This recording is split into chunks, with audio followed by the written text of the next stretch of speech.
Good morning student, class 10 विषय हिंदी साहित्य, पाठ्य पुस्तक का नाम क्षितिज और क्षितिज में दो भाग हैं।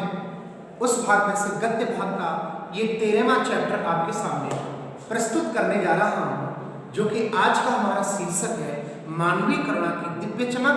इसके लेखक का नाम है आपका सर्वेश्वर दयाल सक्सेना जी। जैसा कि आप जानते हैं, शीर्षक से आप सब कुछ समझ रहे होंगे। जो आज का हमारा टॉपिक है मानवीय करुणा की दिव्य चमक। मानव में जो युक्त करुणा होती है उसकी दिव्य चमक, जो प्रकाशित जो चमक होती है, जो सबको अपनी तरफ आकर्षित करने वाली ऐसी चमक होती है, उसके बारे में बताया जा रहा है इस चैप्टर के अंतर्गत। इस चैप्टर के अंतर्गत फाल्गे जो फादर हैं, उन फादर के बारे में बताया गया है। उनका स्वभाव कैसा था, उनका नेचर कैसा था।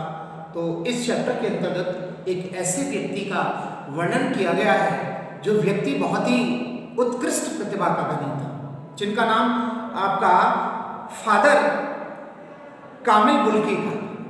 फादर कामिल बुल्की जिनका पूरा नाम था, उनके बारे में इस चैप्टर के अंतर्गत बताया गया है। जैसा कि आपने इससे पहले बाल गोविंद भगत एक चैप्टर पढ़ा था, उस चैप्टर की तरह ही इसके अंतर्गत जो फादर कामिल बुल्की हैं, बिल्कुल उनकी ही तरह इनका स्वभाव था।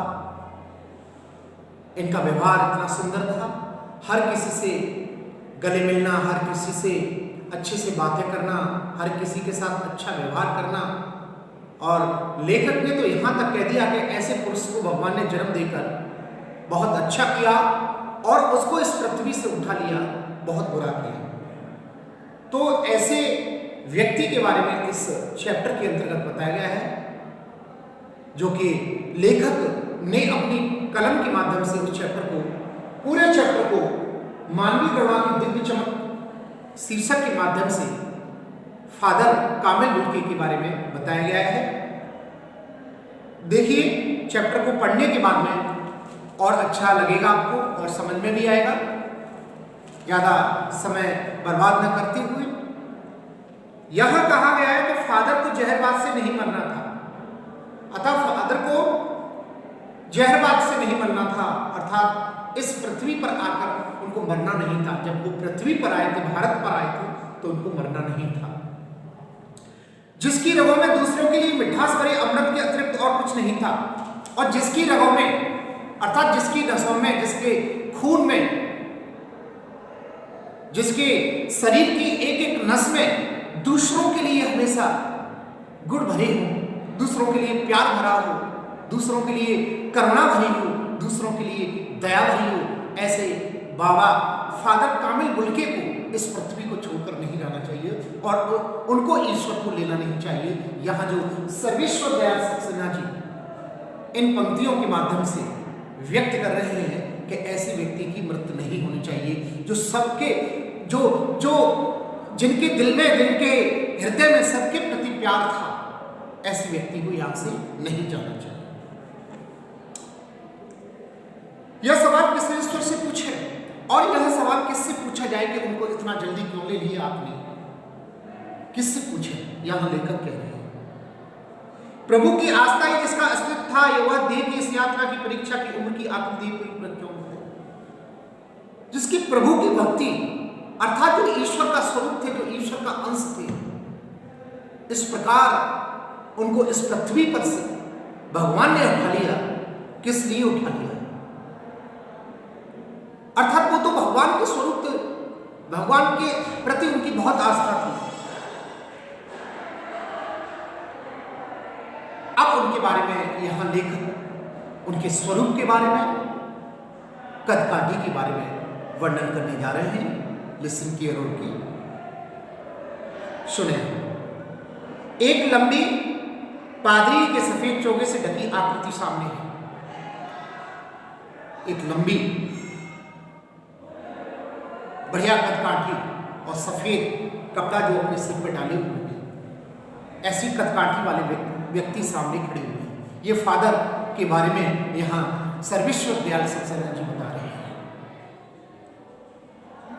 गोरा रंग है उनका, फादर का, सफेद झाई मारती भूरी दाढ़ी है उनकी, जो दाढ़ी है उनकी वो भूरी रंग की है दाढ़ी, नीली आंखें, और आंखें जो है उनकी नीली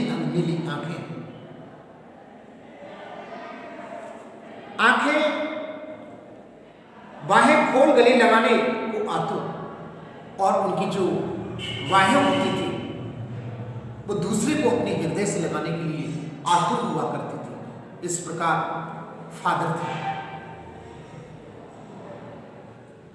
इतनी ममता, इतना अपना तो इस साधु में अपने हर एक प्रियजन के लिए उमड़ता रहता था। मैं 35 साल से इसकी साक्षी था, तब भी जब वह इलाहाबाद में थे और तब भी जब वह दिल्ली आते थे। आज उन बाहों का दबाव मैं अपनी छाती पर महसूस करता हूं। इनके अंदर सबके प्रति ममत्व का भावना थी, अपनत्व की भावना थी, सबको हृदय से लगाते थे, गले से लगाते थे, सबके हृदय में मिठास भरते थे और मुझे भी लगाया करते थे। इस दृश्य को मैं पिछले 35 साल से देखता आ रहा हूं। जब मैं इलाहाबाद होता था उनके साथ में, तब भी मैंने उनको देखा, जब मैं दिल्ली होता था तब भी मैं देखता था। ऐसा लेखक सर्वेश्वर दयाल सक्सेना जी मानवीय करुणा की दिव्य चमक के माध्यम से कह रहे हैं कि मैंने उनको हमेशा खुश होते हुए देखा। युवा दिनों की धड़कन ऐसे व्यक्ति को जो दूसरों को प्यार करते थे, दूसरों को अपने गले से लगाते थे, चाहे कोई भी हो, किसी भी धर्म का व्यक्ति हो, किसी भी जाति का व्यक्ति हो, किसी भी वर्ग का व्यक्ति हो, किसी भी कौम का व्यक्ति हो, वो हर व्यक्ति को अपना समझते थे, अपना मानते थे और हृदय से लगाते थे। ये लेखक को भी कई बार उन्होंने अपने हृदय से लगाया और ये सिलसिला सर्वेश्वर दयाल सक्सेना जो इस चैप्टर के लेखक हैं, उन्होंने पिछले 35 साल से ये देखते आ रहे थे। वे उनकी बाहों का पकड़ने का तरीका, आज उनकी हाथ उनको गुदगुदा रहे हैं उनको पकड़ने को, जिस प्रकार वो पकड़ते थे, आज उनके छाती पर हाथ दबे हुए और हृदय पर दबे हुए, इस प्रकार आज भी उनकी याद दिला रहे हैं। फादर इस प्रकार थे, फादर का व्यवहार इतना सुंदर था।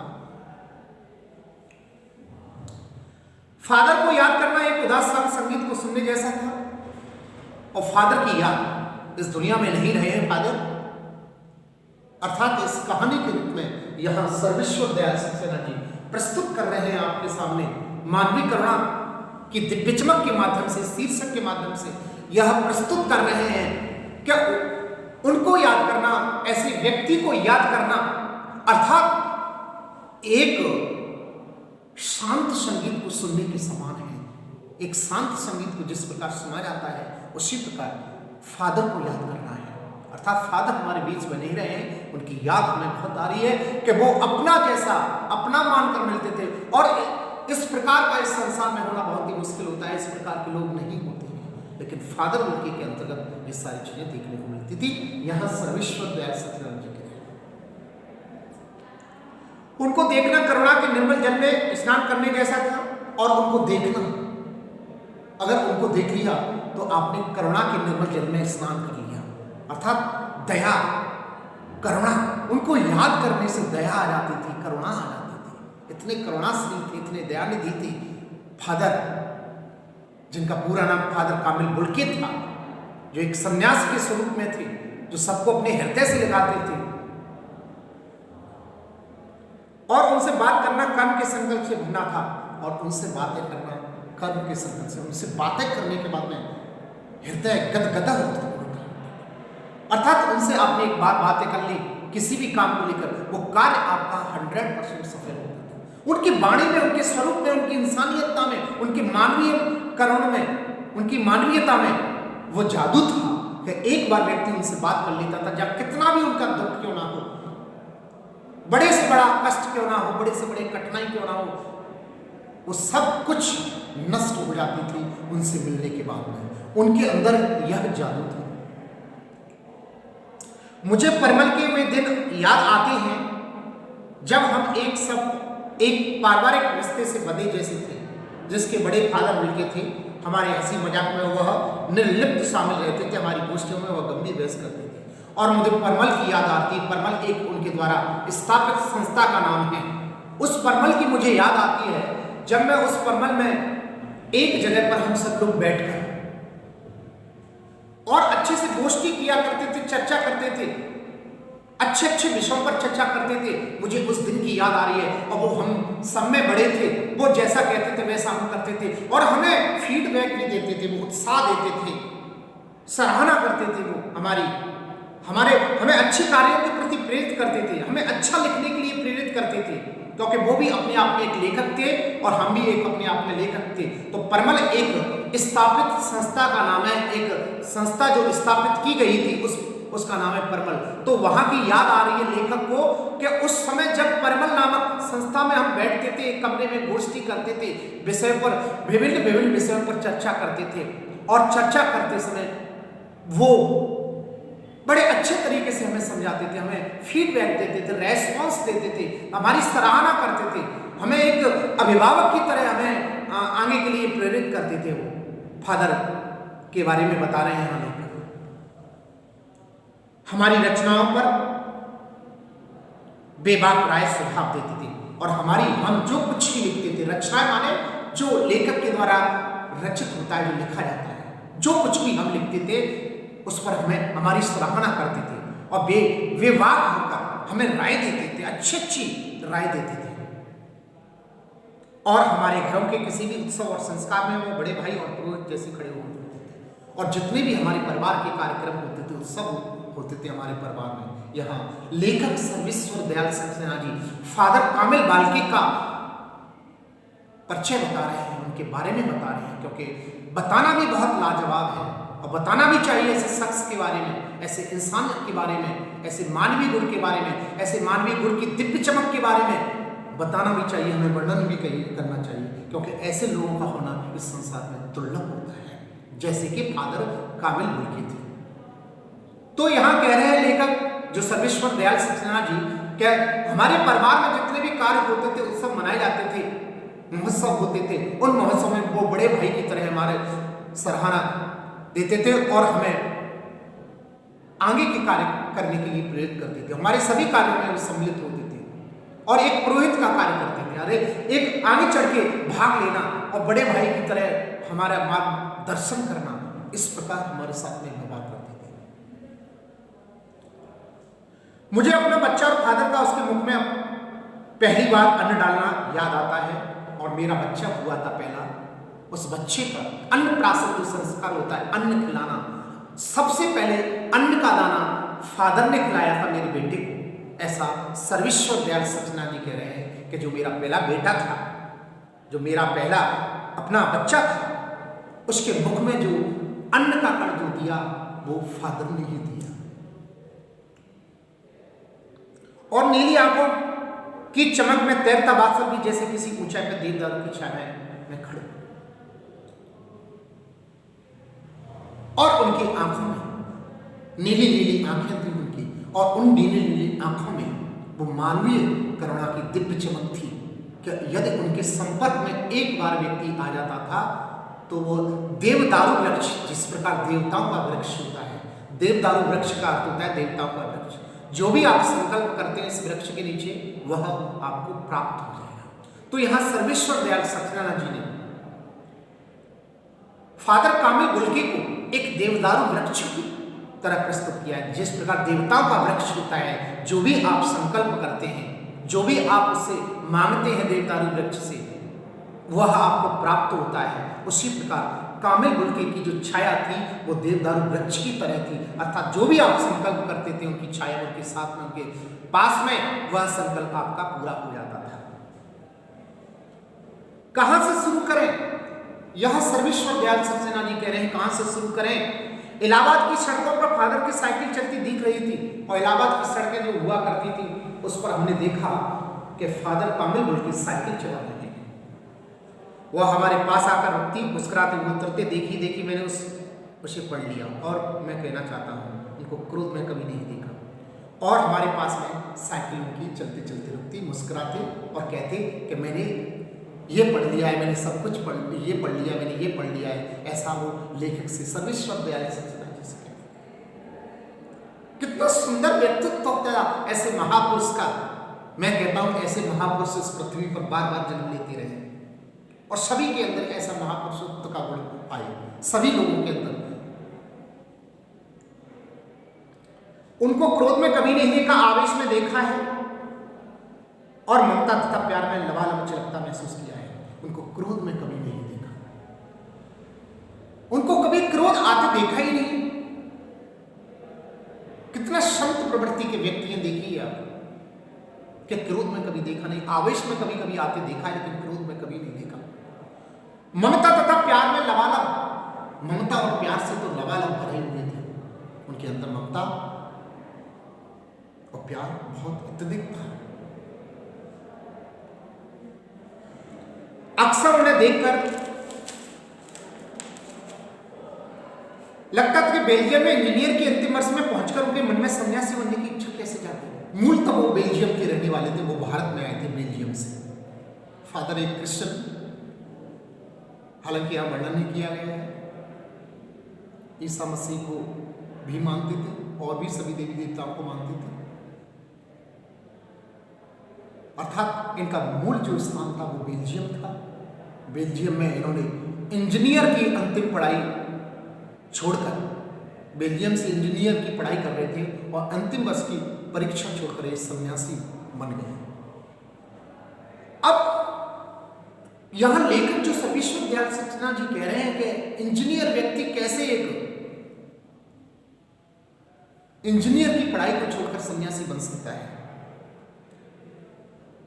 घर में ऐसी बात नहीं थी कि घर में इनके में बहुत कमी थी, घर में कोई किसी भी प्रकार की कमी नहीं थी, घर में सब कुछ होते हुए भी यहाँ सर्वेश्वर दयाल सक्सेना जी कह रहे हैं कि एक ऐसा व्यक्ति इंजीनियर की पढ़ाई करते हुए, घर में सब कुछ होते हुए, समृद्धशाली होते हुए सन्यासी कैसे बन सकता है। सभी उनके दो भाई थे, एक बहन थी और माता पिता थे। दो भाई थे उनके, एक बहन थी, माता पिता थे। अब सर्वेश्वर दयाल सक्सेना जी ने एक बार पूछा फादर से, आपको अपने देश की याद आती है? उन्होंने कहा हाँ आती है। वैसे मेरा देश तो अब भारत है, मैं जन्म की कुछ पूछ रहा हूं। जैसे ही उन्होंने कहा कि मेरा देश तो भारत है, या सर्वेश्वर दयाल सक्सेना जी ने कहा क्या आपको अपने परिवार वालों की याद आती है? उन्होंने कहा वैसे तो मेरा भारत देश है सर। फादर नहीं, मैं आपके जन्म स्थान की पूछ रहा हूं। फिर उन्होंने ये कहा नहीं, भारत की नहीं पूछ रहा हूं, मैं आपके जन्म स्थान की पूछ रहा हूं। तब उन्होंने कहा हाँ मुझे याद आती है, माँ की याद आती है, पिताजी की नहीं याद आती है। उनके पिताजी एक व्यवसायी थे।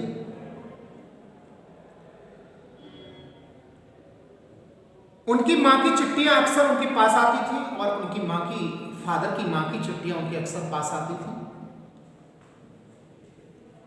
अपने अभिन्न मित्र डॉक्टर रघुवंश को उन चिट्ठियों को दिखाते थे, और जो उनके मित्र थे जिनका नाम डॉक्टर रघुवंश था, अक्सर उनको चिट्ठियां दिखाते थे। यहाँ सर्वेश्वर दयाल सक्सेना जी उनके बारे में बता रहे हैं। पिता और भाइयों के लिए बहुत लगाव मन में नहीं था, पिता और भाइयों के प्रति उनका मन में लगाव नहीं था। माँ की जरूर याद आती थी, माँ की चिट्ठियां भी आती थी। डॉक्टर रघुवंश जी उन चिट्ठियों को पढ़ते थे, रघुवंश को वो दिखाते थे।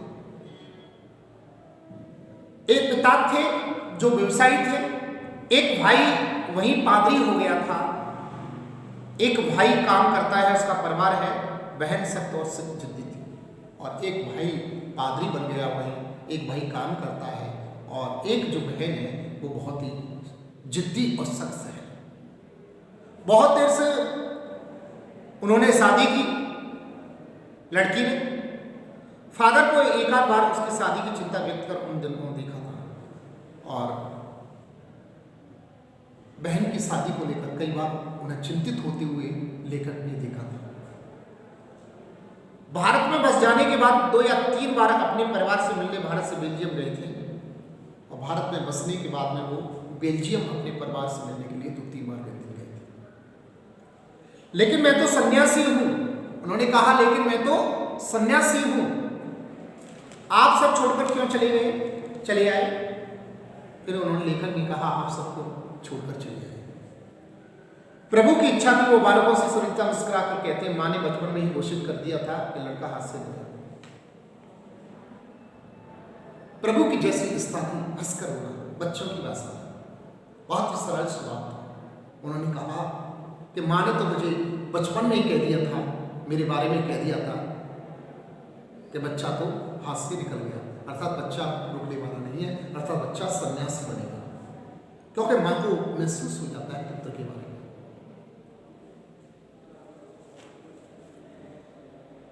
प्रभु की इच्छा है, वह बालकों की संता मुस्कुराकर कहते हैं, माँ ने बचपन में ही घोषित कर दिया था कि लड़का हाथ से गया। और सचमुच इंजीनियर के अंतिम वर्ष की पढ़ाई छोड़ फादर वुल्के सन्यासी होने जब धर्मगुरु के पास गए और कहा मैं सन्यास लेना चाहता हूँ, तो एक शर्त रखी, सन्यास लेते समय सन्यास आने वाला शर्त रख सकता है, मैं बाहर जाऊंगा। बाहर जाने की बात क्यों उठी नहीं जानता, बस मन में।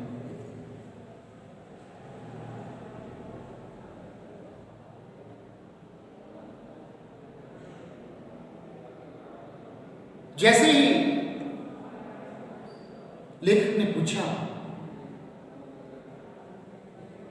कि आप भारत क्यों आए, बस ऐसे ही इच्छा। और फिर क्या कहा,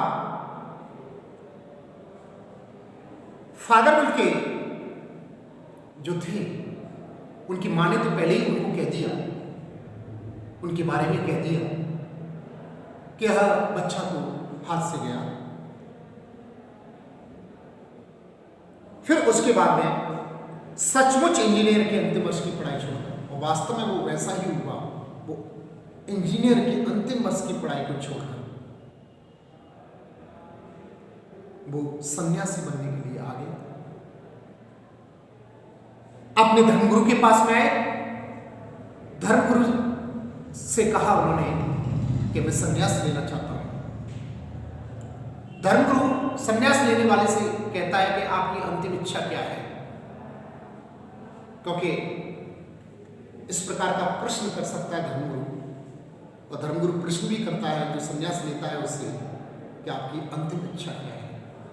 तो अंतिम इच्छा में उन्होंने कहा कि मैं बाहर जाना चाहता हूँ, अर्थात भारत जाऊंगा, यह मेरी शर्त पूरी की जाए। तो इस शर्त को पूरा कर दिया गया। भारत जाने की बात क्यों उठी नहीं जानता, बस मन में ही था। मैं नहीं जानता भारत जाने की बात क्यों उठी, बस मेरा मन भारत में जाने के लिए कर रहा था। तो फादर उनके जो सन्यासी थे, जिन्होंने बेल्जियम में इंजीनियर की पढ़ाई की और अंतिम वर्ष की पढ़ाई को छोड़कर वो भारत आए, उनका परिवार भी था, और जो बेल्जियम में जिस स्थान पर रहते थे उसका नाम रेम्स चैपल था, जैसा कि रेम्स चैपल इसमें पाठ में भी बताया गया है। तो मानवीय करुणा की दिव्य चमक के माध्यम से आपका पहला भाग कंप्लीट होता है, और इसमें उनके परिवार के बारे में, उनके जीवन के बारे में, उनके चरित्र के बारे में, उनके व्यवहार के बारे में इस फर्स्ट भाग में आपको सर्वेश्वर दयाल सतनाम जी ने बता दिया। नेक्स्ट भाग में जो इसका भाग बचा हुआ है उसमें नेक्स्ट बात करेंगे। तब तक के लिए may God bless you, all the best.